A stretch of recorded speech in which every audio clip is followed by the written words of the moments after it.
What's up, guys? Welcome back to the channel. So on this episode, we are going to be introducing the newest project to the channel. That is Candy.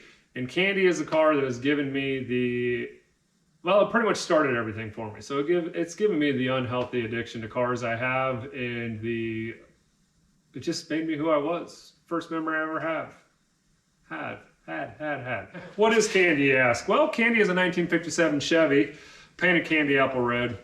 My dad bought this thing in, I think 1988. I'd be disgusted to know the actual price he paid for it, but I think it was somewhere around the $7,000 mark. It freshly painted candy apple red, had all the chrome and stainless on it. It came with a basket of parts. In that basket of parts was a nasty little 283, 12-to-1 compression, 60 over, factory forged crank, 311 forged rods, TRW forged pistons. Let's see what else. It had DZ 302 heads on it. I mean, it was just a rowdy little motor for the street. The guy that was building it, Dave, he was basically building it. His words were fastest car on O Street back in the 80s.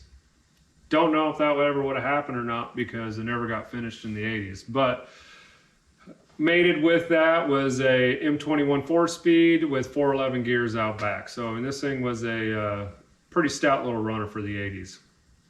He spent the next couple of years, collecting parts and doing all that stuff after he bought it, just kind of getting all the bits and pieces needed to get it completed and put back together. Had a full interior put in it by Joel at Lincoln Auto Upholstery. And yeah, this is the car that started everything. This is my first memory of cars, first actual memory of like just real raw power. I was a kid, little snot-nosed brat at 10 years old, kind of helping him out in the garage where I could, handing him wrenches, just kind of soaking it all in, probably getting in the way and basically being annoying like most kids are nowadays. And back then, apparently, I don't know. But him and his buddy Rick would be over there working on it. They'd be breaking the cam in, and I'm just kind of in the corner, just in awe, just like shaking the whole house, the power coming out of the exhaust. They'd shut it down, make some adjustments to timing, make some adjustments to the carburetor, fire it back up, back and forth, on and on. My mom sticks her head out the door and goes, "He's got to go to bed. It's 10 o'clock. He needs to go to bed." So I got drug inside and got cleaned up, went to bed, laid my little head on the pillow, fell asleep. Boom, fired the thing right back up. Shook the whole house, woke me right back up. We lived in a split level. Candy was parked literally right below where my bed was. So every time they'd start that thing up, it would shake my whole bedroom, woke me right back up. Finally fall back asleep, fire it back up again, and all over again, rinse and repeat, probably 3 or 4 more times before my mom probably went out and shut it down because it was getting too late. So they got the thing running pretty good. He drove it a little bit here and there, took it to a couple car shows. But, always had overheating issues with that 283 that was 60 over, and the factory cooling system just couldn't keep up with it. So it never really got drove much. And one of the other memories I have of it, when he did take it out, he got excited, take it out for the power tour, and the power tour was coming through town. So we did a couple laps up and down O Street in it. And it was making this weird little squeaking sound.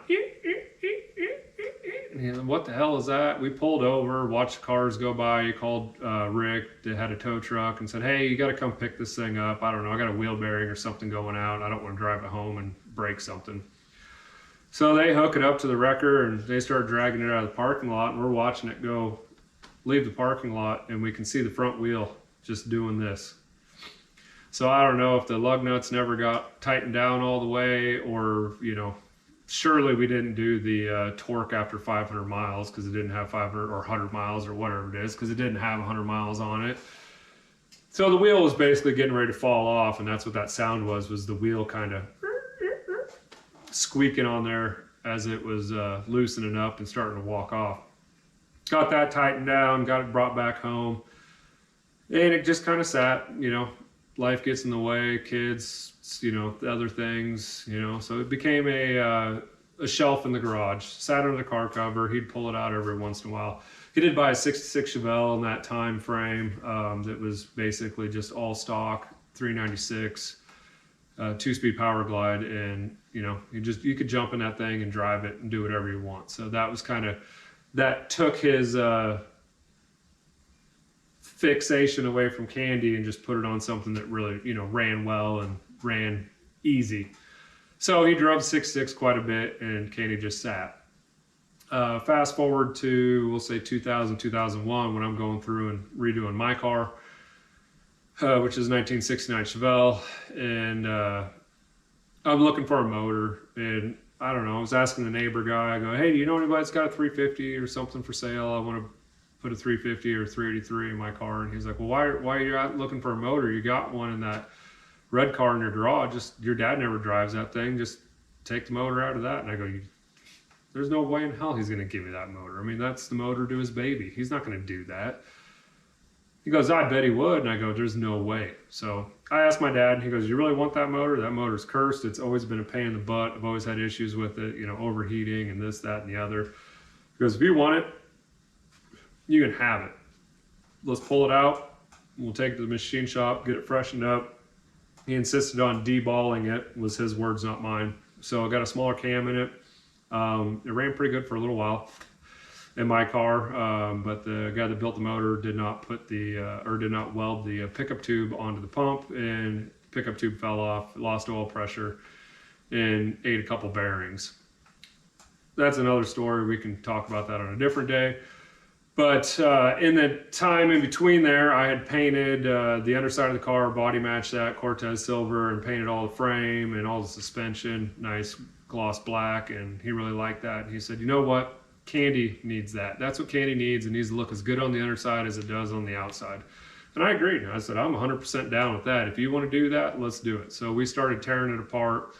We got about as far as pulling the front clip and everything apart and off of it and getting all the body bolts off. We might have pulled some of the suspension stuff off, and then it sat.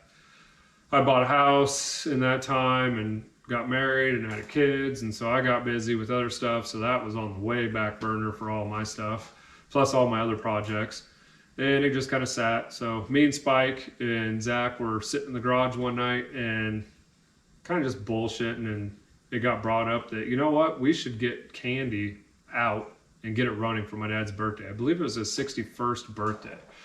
So we did the old switcheroo in the middle of the night and put my Prelude over there in his garage, the storage garage where he had Candy parked at, and brought Candy over to my garage. We painted the front frame horns and all the suspension and did all the inner fenders and all the other stuff. Painted all that gloss black. Cleaned everything up. I was a broke 20-something-year-old kid at that time, probably, and I might have been 30 at that point. I don't know how old I was, but yeah, somewhere in there. And I bought just a stock 350 that was a known good runner. We threw a cam in it, nice intake, and a good carburetor on it, and got that thrown in there.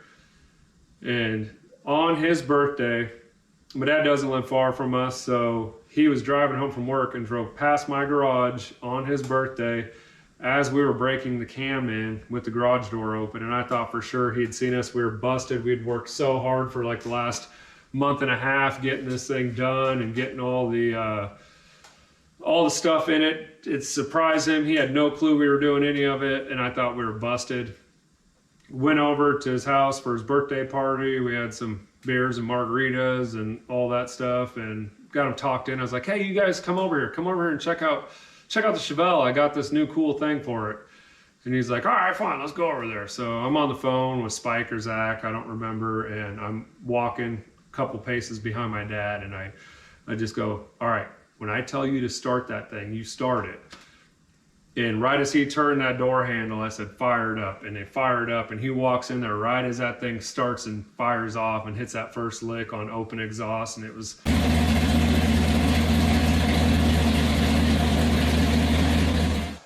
a very emotional moment for everybody, because that car hadn't ran for, easily 20 years. And it was all of a sudden all put back together and running. So he got fired up on that and actually started driving it a little bit. every now and again, took it on the birthday cruise a handful of times, took it to, a couple cruises and things like that, and got to enjoy the car a little bit. The motor I'd bought was not the best of motors. It had a pretty bad rear main leak, I believe. Maybe it was oil pan. I don't know. It was leaking oil pretty good out of it. So he had got a 355, pretty nice, pretty stout little 355, and swapped that over and drove it. And he'd drive it about once a year, maybe take it on the birthday cruise or do something like that, and just never drove it a lot. And so sitting with bad gas in it, there'd always be an issue with the carburetor, or there'd always be an issue with this, or there'd always be an issue with that. And it just never got set up perfectly with that new motor and tuned perfectly. So it was always kind of a headache to drive. So, but the good news is, in the last 10 years, he's drove this thing more than he drove it in the first 25 years. I think this thing probably still has 1,000 miles on it, maybe less than 1,000 miles since he bought it. He hasn't driven it hardly at all. But he and my son Jackson, they came over for dinner, and they got into a conversation about wanting to race and just kind of just go out and have fun with their cars. And so they set up a little drag race coming sometime this summer, his third gen Camaro versus this. And I told Jackson, I was like, don't worry, I got a nitro skip, blah blah blah, we'll make sure you win. Well, Chuck heard that, and he wasn't in love with the idea of nitrous or blah blah blah. But anyways, that's besides the point. That's the whole race story. We went to Thanksgiving this year. My brother is redoing his 72 Chevelle, and he had bought a supercharged LS3, had a Whipple supercharger on it, a brand new T56. And he is deciding to go a different direction with the motor and drivetrain. So that was up for sale. He's like, you should buy that, Mike. And I'm like, I don't have anything to put it in, but I'll give you $8,000 for it. That seems like a pretty fair price for what it was. And he got offended by that, but they ended up working out a deal. So that is what's happening to Candy right now. This thing is going to be a LS3 supercharged T56 Ford 9-inch car now. So that's what we're in the process of doing, is swapping all that stuff over and getting this thing up and running, taking it directly out of the 80s from a perfect 80s time capsule and bringing it into 2025. It's going to really change the car a lot. It's hopefully going to make my dad drive this thing a lot more, just for the simple fact of having the EFI on it, all the tuning's done in it. It's not going to change based on the temperature and the humidity and blah blah blah and all that stuff. So it's going to be pretty neat. And he's retired now, and he's pretty pumped up to go out and actually use this thing. So we put a lot of time and money in this thing in the last month, and we're getting close to getting the motor stabbed in with the transmission. So that's going to be the gist of a lot of stuff that's going to be on the channel here. That and the third gen and the mail truck, because I do have to get the mail truck done for the Power Tour 2025. We are taking the mail truck on the Power Tour again this year. So if you guys are going to be on the Power Tour, come find us, come say hi, come have a beer with us. So this is Candy. That's the history of Candy, and everything Candy means to me. It's probably one of my favorite cars of all time, just because it is the car from my childhood and my past. And I look forward to seeing my dad going out and enjoying this thing. So if you guys got any questions about the car, go ahead and leave a comment down below. Don't forget to do the old normal, like, share, and subscribe. And check out FTPSpeedShop.com. Go get yourself some merch. Help support the channel. And I can't wait to get this thing on the road. So we'll see you guys out on the road. Later.